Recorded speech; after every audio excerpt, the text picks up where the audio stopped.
Une soirée au Kaseya Center pour l'UFC 314 de Miami sous le signe de la passation de pouvoir. Eh bien, l'homme le plus grand des mètres 70, lui, a gardé ou a repris son dû. Alex Volkanovski, tout en maîtrise face à Diego Lopez, avec Bertrand Amoussou, avec Alex Hervinet et évidemment Antoine et Taylor aux commentaires. Messieurs, une certitude, on a des juges de boxe parce qu'avec un 49-46, on est à 4 rounds à 1.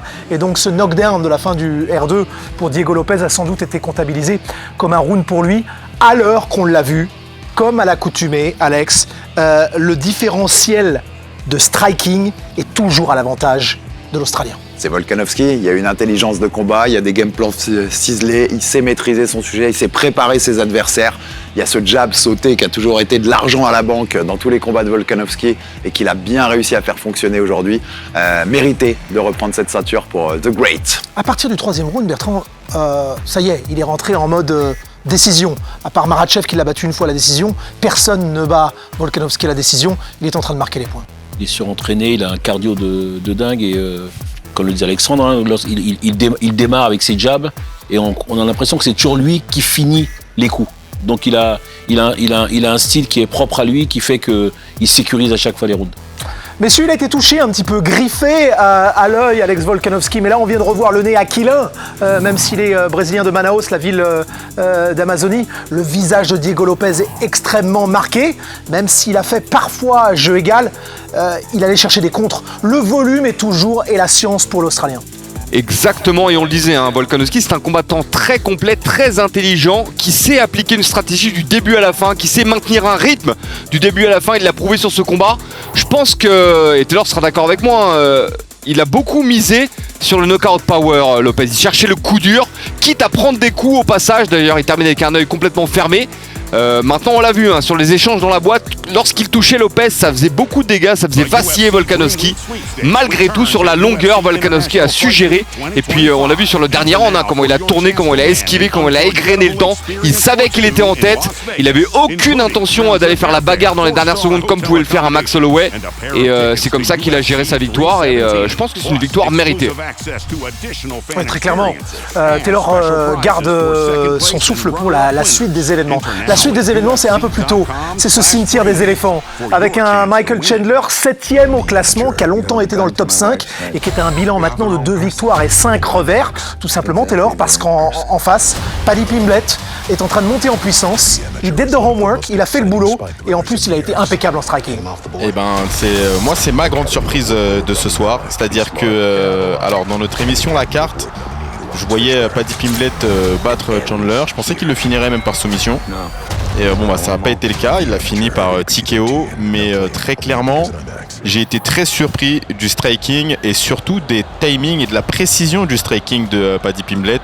Parce qu'il n'a pas fait la bagarre. C'est-à-dire qu'il a attendu, il avait des contres qui étaient plutôt bons. Il a été décisif sur les frappes, il a fait les bons choix. Il ne s'est pas précipité lorsqu'il touchait Chandler. Et on a l'impression qu'il a annulé Chandler et surtout qu'il l'a rendu... j'ai pas envie de dire qu'il a rendu nul parce que j'ai quand même du respect pour Chandler, mais en tout cas il l'a annulé, voilà, dans tous les domaines possibles du combat. On l'a dit, on réappuie, hein, les plus longs, Bertrand, ont des fibres blanches, les plus trapus, plus explosifs, comme Patricio Pitbull un peu plus tôt, ont des fibres rouges. Là, on a l'impression qu'avec le temps, dans 10 jours, 39 ans, chez Michael Chandler, on cherche à retrouver les gloires du passé, mais ça ne reviendra pas. Ça ne reviendra pas et puis ça va aller en s'empirant. C'est ce qui se passe, hein, c'est un phénomène naturel. Donc on verra l'avenir de Michael Chandler, mais là ça va être compliqué. Herbie, il y a 2 bouches de plus à nourrir pour Paddy Pimblett avec ses jumelles. Avant on disait qu'il faisait le yo-yo. Le physique n'est plus le même, la façon d'aborder, il est toujours aussi extravagant en lâcher prise. Mais qu'est-ce qu'il est concerné pendant le combat ? Qu'est-ce qu'il est bien calé sur tout ce qu'il a à faire. Il progresse de sortie en sortie. Paddy Pimblett, Taylor remarquait aujourd'hui, ce qui nous surprend tous dans ce combat, c'est la qualité de son striking. Je vois beaucoup, même dans ta question, j'entendais tout à l'heure, et j'ai vu sur les réseaux sociaux là, depuis la fin du combat, où ils disaient mais Chandler est fini. Il y avait quelqu'un en face, hein, il faut être 2 pour danser. Tout à fait. Et en face, il y avait quelqu'un qui avait maîtrisé son sujet, qui est de plus en plus fort dans l'ensemble du jeu global du MMA. Et c'est bizarre, mais quand Oliveira fait du sale à Chandler, on dit moins que Chandler est fini. Par contre, quand c'est Pimblett qui le dit, il y a toujours un peu un délit de sale gueule, j'ai l'impression, pour Pimblett. Il va falloir mettre du respect sur son nom parce qu'il vient de battre quand même un grand nom, c'est moins de 70. il a un catégorie très énorme dense. respect sur lui-même, Alex, puisque Bertrand, il a tout simplement réclamé Charles Oui. Oliveira. Personne ne réclame Charles Oliveira. Lui, il l'a réclamé dans le plus grand des calmes. Il a confiance en lui. Mais ben- moi, je rappelle que Charles Oliveira avait battu déjà en striking Michael Chandler. Hein. Eh ben donc voyons voir, puisque quand Oliveira le fait à Chandler, personne ne dit que Chandler est trop vieux, mais quand c'est Pimblett c'est le cas, mettons les deux dans une cage et voyons voir ce qui se passe. Je pense que Charles reste favori, qu'on ne me fasse pas dire ce que j'ai pas dit. Mais Pimblett a le niveau pour ce top niveau des moins de 70. Il y avait un choc de planète. Enfin, est-ce qu'une planète peut être plate? Allez savoir. Mais Bryce Mitchell face à Jean Lord Silva, c'est la prestation, Antoine Simon, de la soirée. Il s'est amusé, le membre des Fighting Nerds, avec Bryce Mitchell. Il a cherché à aller trouver le coup fantasque, le coup highlight. Il a cherché à aller chercher le bonus. Il a surtout fait très très mal à Bryce Mitchell en face. Alors effectivement, si on était impressionné par la performance de Paddy Pimblett, la performance de Jean Silva, pour moi, c'est celle qui m'a le plus impressionné à la soirée. Parce que Bryce Mitchell, c'est pas rien. Attention, il a une lutte, il a un sol exceptionnel, il s'est d'ailleurs beaucoup amélioré en striking, et pourtant, Jean Silva ne l'a respecté dans aucun domaine. Il a joué avec lui comme ce qu'il avait annoncé d'ailleurs avant le combat. Il s'est amusé avant le combat, il s'est amusé pendant le combat, il s'est amusé après le combat. Et ça, c'est une victoire référence selon moi pour Jean Silva, qui va le propulser dans la hauteur du classement.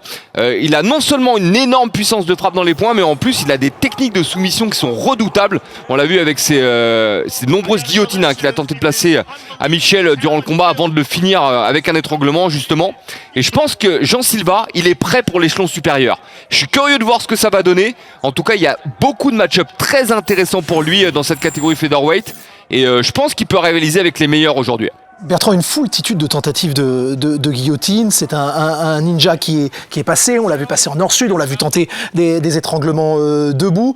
Et puis on a vu les yeux révulsés alors qu'il est inconscient, Bryce Mitchell. C'est un finish qu'on va retrouver évidemment sur tous les réseaux. Oui, et puis on a vu cet étranglement avec une pleine puissance. Je pense qu'il est parti, Mitchell, pendant. On voit ses yeux, je crois qu'il est out.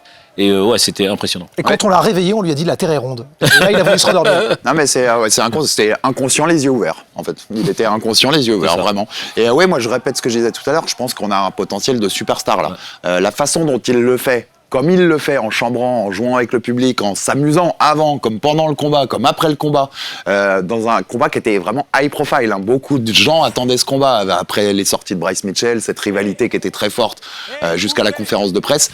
Il a fait un gros statement ce soir, Jean Silva, et j'ai très hâte de voir la suite pour lui chez les Feathers. Avec 5 finishes de suite, qui est un record égalé effectivement dans la catégorie. La catégorie des 66 kilos était vraiment le fil rouge ce soir. Un petit peu plus tôt, aux alentours de minuit 12, minuit 14, elle avait certes raté sa pesée, mais elle n'a pas raté son combat. C'est Nora Cornell qui faisait face à Hayley Cowan. Une première tentative de finalisation lors de la première reprise. Et puis cet étranglement arrière, messieurs, en 2 temps, avec Johnny Frachet à la baguette, pour de nouveau s'imposer dans son premier combat de son nouveau contrat ce soir à Miami. Taylor ? Oui, je suis là. Mais je sais. On parle US Metro, bisous. Oui, on parle US Metro. Alors, je sais pas que c'était son nouveau contrat, donc tu m'apprends quelque chose, Thomas. Moi, je suis très content pour elle. Je l'ai vu s'entraîner chaque jour. Ça n'a pas été facile. Elle a beaucoup travaillé, donc forcément, je me sentais concerné par ce combat-là, parce que Nora, c'est ma partenaire d'entraînement et que je l'apprécie. Et je la voyais gagner, mais je suis très content de la performance qu'elle a livrée. C'est une strikeuse de base, elle a un gros passif en Muay Thai, mais là elle a montré que elle était une combattante complète et surtout travailleuse, parce que elle a juste finalisé par soumission son adversaire. Vous savez ce qu'elle a aussi ? C'est qu'elle a le meilleur anglais des combattants français. On l'écoute. Yeah, I went for the armbar. I thought I could have it, but the sweat and everything. So I just tried to transition into different J'ai essayé positions. de transitionner Thanks dans to my différentes coach positions. because I've been working a lot my MMA J'ai stuff. travaillé beaucoup sur I've tout done mon that only MMA for 4 global. years now, so I think I'm pretty good now. Et je pense que je suis pas mal maintenant. Son anglais est trop bon pour toi. Toi, tu es capable de faire du Scarzer Et là, en transition. Là, je m'y attendais pas. Je dois pas te Excuse-moi, mentir. Je m'attendais pas du tout à devoir traduire ça. Excuse-moi. C'était- Est-ce que tu es prêt pour Montréal ? Oui, ça, on y 10 est prêt. mai, on vous parlait de Nora Cornell, il y a une autre Française évidemment sur qui on aura les yeux rivés en co-main event à Montréal. Tout simplement 2 combats de championnat. Belal Mohamed, Jack Della Maddalena pour les moins de 77 kilos. Et puis pourquoi pas l'or autour des reins de la niçoise du boxing squad d'Aldric Casata. Manon de Beast Fioro face à l'étonnante et toujours présente Valentina Boulette Shevchenko. Un autre gros rendez-vous avant cela, on innove sur RMC Sport. 35 000 personnes viennent pour le concert de Gazo à Paris La Défense Arena. Mais vous savez quoi? Eh bien, on va diffuser ça sur RMC Sport parce que juste avant, Bakary Samaké va boxer contre Rourke Knapp autour de Charles Chevalier avec John Dovey aux commentaires et sans doute des stars du sport et du divertissement. Soyez au rendez-vous vendredi prochain avec nous à partir de 19h30. J'ai hâte d'entendre ton débrief du concert, Tom, quand même. Ah, je vais me préparer. Parce que ce sera aussi un logo interdit aux moins de 16 ans. C'est un concert de Gazo. Il est venu ce soir pour nous présenter ça. Hors de la cage, mon combat pour la légalisation du MMA en France, la compréhension des arcanes. On nous dit souvent non, il n'y a pas de politique dans le sport. Allez-y, lisez, faites-vous votre opinion. Ça a été 20 ans de séduction auprès du ministère. On a cette légalisation qui a maintenant 5 ans. Merci, monsieur Bertrand Amousse. Merci pour l'accueil, merci beaucoup. Merci. Et puis tu vas m'accompagner parce que ce monsieur-là, j'ai envie de lui dire merci pour tout ce qu'il nous a apporté. J'ai longtemps cru que bon vent, ça voulait dire barre-toi. Ben non, bon vent, ça veut dire que tes voiles te portent. Et vraiment, merci beaucoup. Merci à vous. Merci à vous. Merci pour tout, Herbie. Merci Voilà, les gars. merci, Pour les gars. la pointe en arrière, ouais. C'était le débrief Et un de truc à l'UFC. nos spectateurs. Vas-y. Aimez le MMA, aimez la boxe, c'est les meilleurs sports de la planète. Ah, et ça, il est convaincu depuis un moment. Hein. Il a eu du mal à séduire tout le monde il y a une douzaine d'années ici. Maintenant, tout le monde en est convaincu. UFC 315 Montréal avec Manon Fiorot. Soyez au rendez-vous.